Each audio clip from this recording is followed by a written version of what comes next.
A letter to grandma. Hi, good morning, good afternoon, good evening. It depends on the time you're watching this video. And this is episode 8 of season 1. We want to thank everyone who is making notes time to watch all our episodes. And we also appreciate your questions and sharing. Please, we also, as we promised earlier, we are going to answer every single question at the end of this season. We are now on episode 8, so we have 3 more seasons to go, and then the last episode, which is episode 12, will be all questions answered for this season. My name is Sheku, your storyteller, and as always, we are going to start with: are we citizens desperate so much so that we are ready to do anything that will make politicians see us to be desperate, or is politician taking advantage of what they are seeing with the citizen presenting to them? In terms of desperations, in terms of want, in terms of achieving everything that we want under their umbrella. Or politicians are just wicked, promising what they know they can't fulfill because they know very well that we are going to buy into their story and give them the needed vote they want. This is the story of a poor young man from Sierra Leone who was misled by politicians to travel abroad in order to get a better life or get stranded along the way. A letter to grandma. We start. So the logline for our story today is a true life story. A true life story. So we start with a synopsis. Aruna found himself alone in the southern part of the Mediterranean Sea, surrounded by over 50 corpses. He is the sole survivor of a shipwreck caused by severe weather, left without hope, food, or fresh water. That remain are decaying bodies and spoiled food. He yearned to escape this nightmare, but the shore is too far to swim to. His thoughts turned to his lowly grandmother back home, who had warned him against this journey. He regrets his decisions and yearned for death, but death seems to escape him. He recalled how he was seduced by a man who promised to aid him in his ambition to become a parliamentarian. He survived the deadly Sahara Desert, suffered the brutality of ruthless gangsters, and spent 3 months in prison. Now he is trapped in these satanic situations for the past 3 weeks with no one to help him out.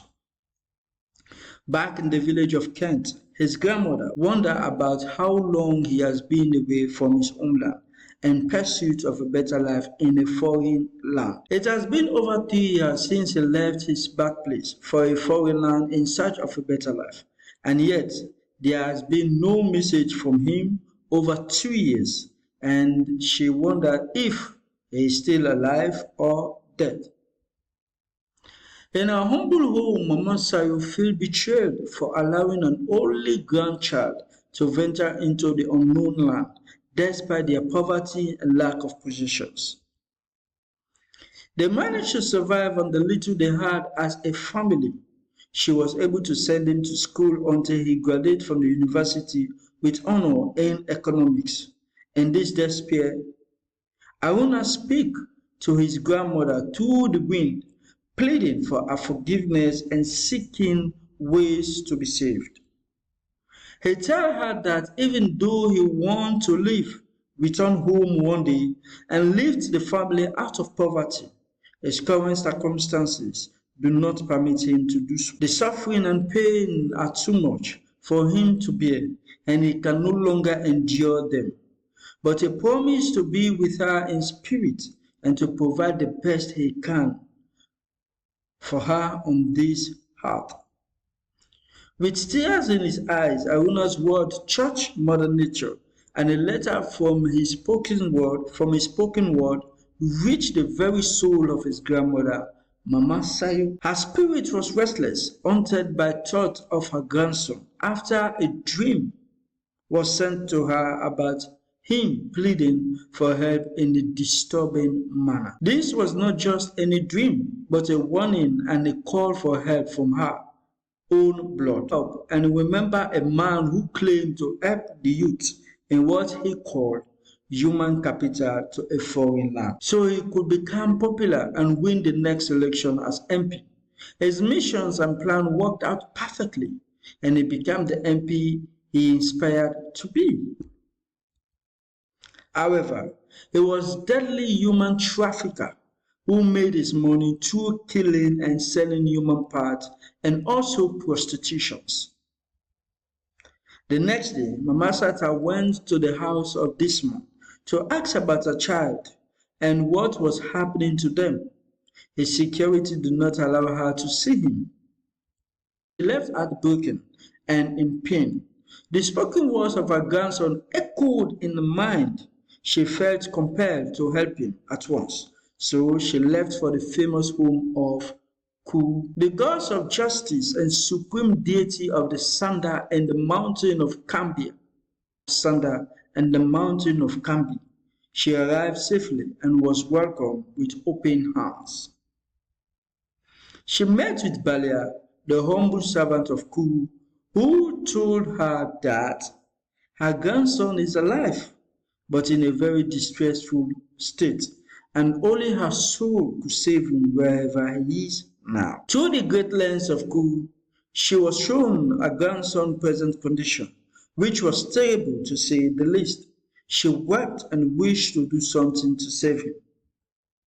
The price to pay was deadly, but the love of a mother is greater than the love of money to a poor man. She was told that the only way Aruna would survive was if she died and her soul went to that part of the world. And the ways of the gods she would save. For the evildoers, Honorable Fude, his time was up, and soon the mother of our planet will pay him a distressful visit. Without delay, she was told by Balia, the keeper of Ku. Mama Sayo agreed, and all ceremonies to join the soul. A few days later, mysteriously, Aruna was saved by a group of wealthy men who were just sailing through.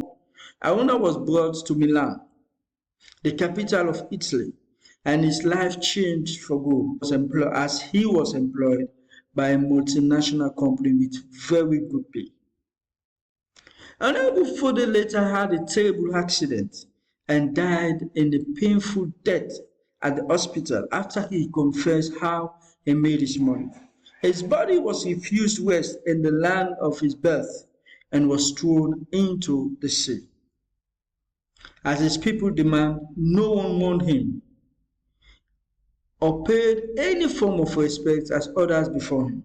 Aruna later returned after 1 year as a wealthy man and reburied his grandmother in a grand ceremony. What do you think? Honorable Fude, did he actually deserve what he got?